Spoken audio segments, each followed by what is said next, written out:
Good morning, ladies and gentlemen, and welcome to the AEW Fyter Fest review. A little bit of admin before we get started, ladies and gentlemen. Rest in peace, Mr. Paul Orndorff, Mr. Wonderful, better known as.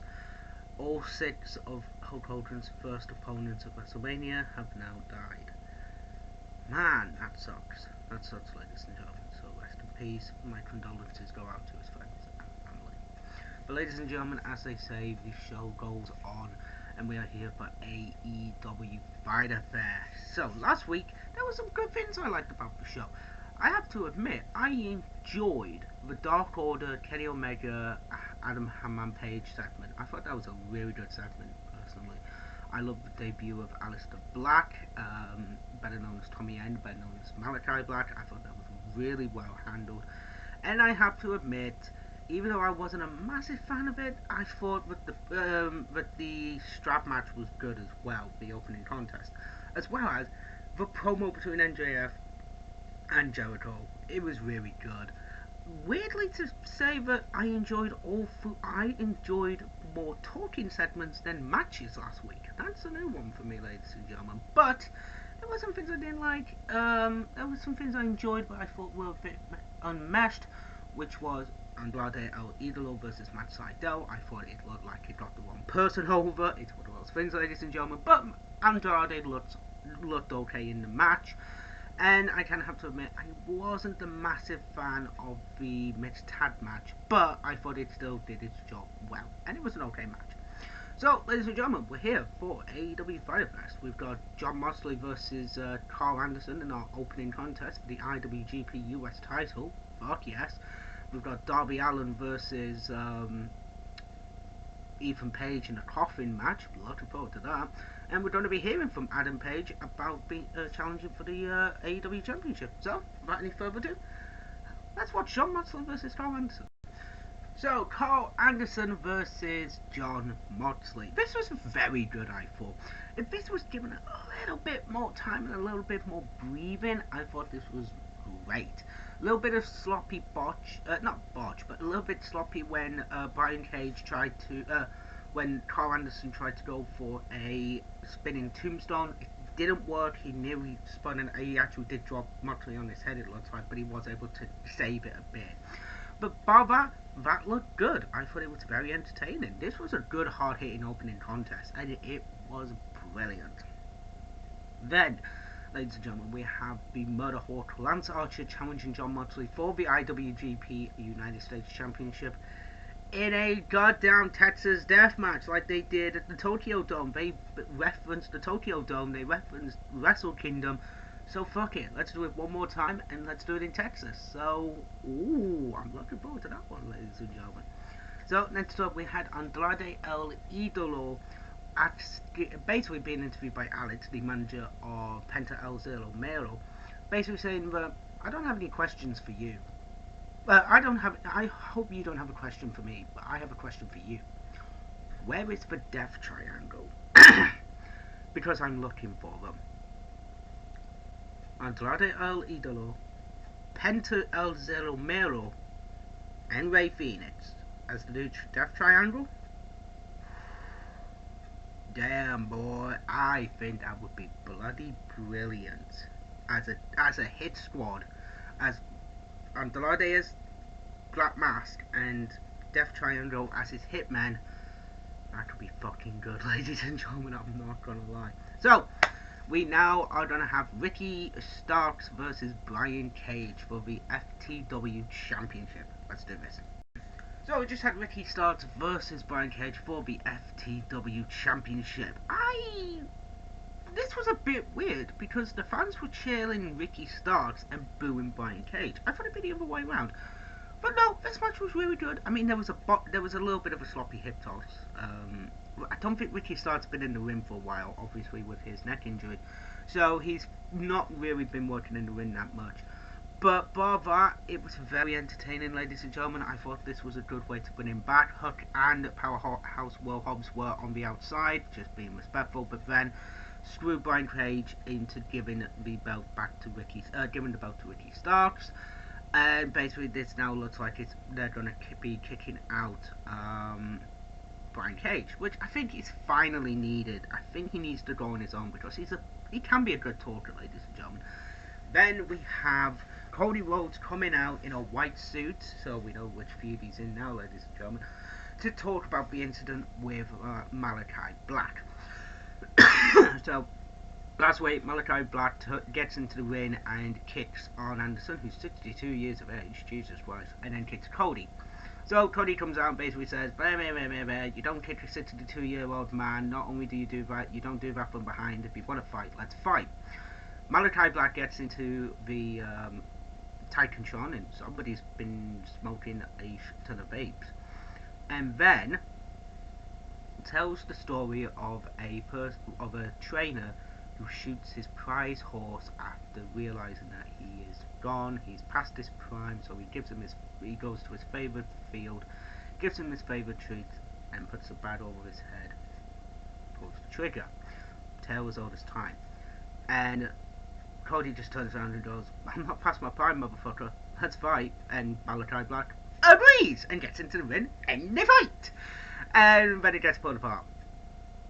If we're going to see this hopefully next week, I'm going to be really fucking chuffed about that one, ladies and gentlemen. I cannot wait. So, let's see. I believe... Well, I don't know what's next, ladies and gentlemen. So, let's watch it. So, before the Adam Page promo, because we've just found out it's Adam Page coming out next, Santana and Ortiz and Tully Blanchard. Tully Blanchard is walking backstage with one of the interviewers, talking about the attack last week on Conan. Santana and Ortiz are just sitting backstage on some random boxes, which is very weird, and basically just say, you're not target on your back, old man. I believe it's Ortiz, grabs him, holds him from behind, and they're about to smack him with a fucking crowbar, where they just pretend, they go, tap it on the floor, it's made of rubber, and just goes, it's fake pendejo, next one won't be, and just walk off. Get your boys, Tully. If we get this feud with Conan and Tully, I'm going to be really fucking happy. Like, this is going to be a really fun thing. So, next up, guys, is obviously the Adam Page promo. I have to admit, Adam Page is coming into his own with the promos. He's a really good promo, I think. So, he starts talking about how he wants to challenge Omega for the belt. The Doom Squad show up, and the Young Bucks looking like a pair of complete twats. I do apologise, but still. And it was, this was a really fun promo, I gotta admit. Both sides put in 100% of the promos, I think, personally. One of the Jacksons, I couldn't tell you which one, ladies and gentlemen, they both look alike, amazingly, gets in the ring and basically tries to goad Page to attack him. Page attacks him. Then Omega's about to hit Page with the belt, Dark Order run out, and we are going to have a 5-on-5 elimination match. Elite versus Dark Order and Page. If Page wins, he not only gets a title shot at Omega, the Dark Order gets a tag team title shot. I really want them to win the belts. They need to be the team that that beats the Young Bucks. They have to be. If not, who the fuck do you have? Have them beat the Young Bucks. But if the Elite win, tag team title match and the world title match is off. No, they're going to do this. They're going to put Page in the main event again, and they're going to give the title shot to the Dark Order, personally. This was a really great segment, I thought. This was really brilliant. It got over the fact, it got straight to the point, and it was brilliant, ladies and gentlemen. So, we've now got Jericho on the screen, so I'll be back in just a moment with that. So, we've just had Jericho on the screen, basically talking about the trials of Jericho, and talks about Greek mythology, and saying that back in the day, Hercules won. Then, Chairman gets in, and all of a sudden we see MJF come in and basically go, the cheap shot from last week, just returning the favour, mate. But next week, you're going to be facing the chairman, Sean Spears, and he can use the chair and you can't. So I was kind of hoping that they would put the Inner Circle against each other. That might still happen. Sammy Guevara versus MJF, where if both men don't put on a competitive contest, they're both gone from the company. I think that could be a really good idea, personally. Tease some inner tension within the inner circle. But I think we're going to get the pinnacle, to be honest. But it's still going to be okay. I mean, a steel chair versus non-steel chair match.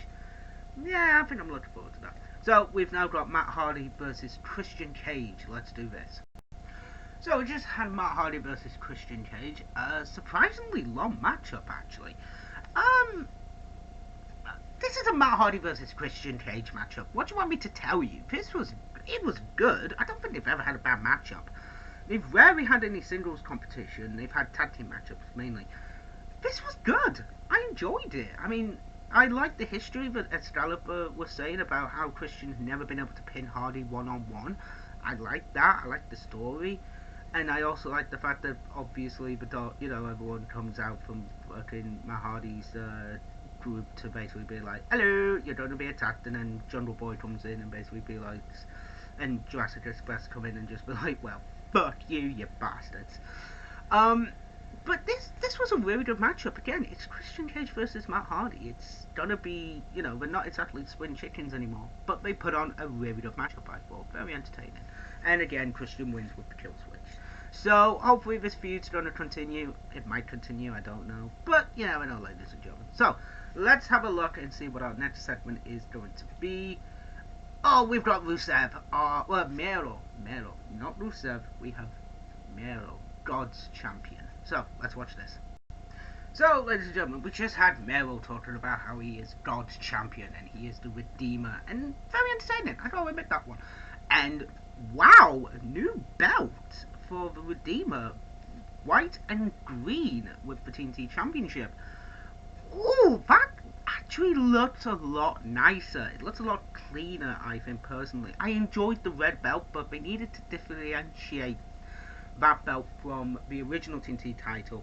Obviously they did a little bit, but they needed something a bit more. So white and green, sign me the fuck up for that one, ladies and gentlemen. I am very happy about that one.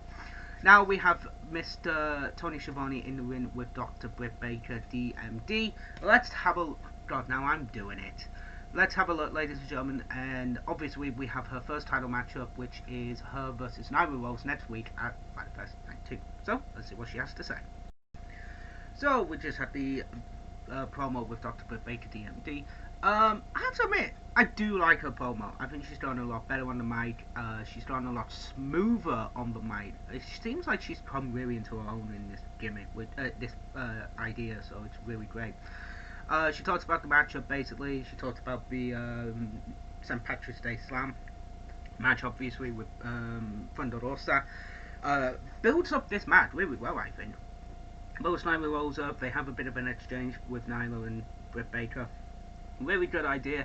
And I actually want to see this match. I don't think this is going to be the main event, but if it is, I'm really looking forward to it, guys. So let's just see what John Moxley has to say as well, and then we'll get into our next matchup. So we just had Wheeler Yuta versus Yuta Wheeler. I can't remember. I think it's whatever the other way around. And we just had Sammy Guevara one-on-one. Holy crap, this was a good matchup between these two. Sammy is over as fuck. Obviously, we're in Houston, Texas. Well, we're near Houston, Texas, so, this is basically a homecoming for him. But the crowd were behind him 100%, obviously. This is a really good matchup, I thought. Quick, high pace, high action, very entertaining between the two men. And obviously, Sammy gets the win with the 430. I can't remember what it is. But yeah, I literally just watched it. But yeah, this was a really entertaining matchup. The crowd are so behind Sammy. And to be fair, Wheeler Yuta looks very good as well. I have to admit that one. He was on Dynamite Dark and Elevation for the past few weeks, but he was very good, and Sammy gives him props at the end of the match to be like, this guy's damn good at what he does. So yeah, very entertaining matchup. So we're gonna have QT Marshall now. So let's see what he has to say, ladies and gentlemen.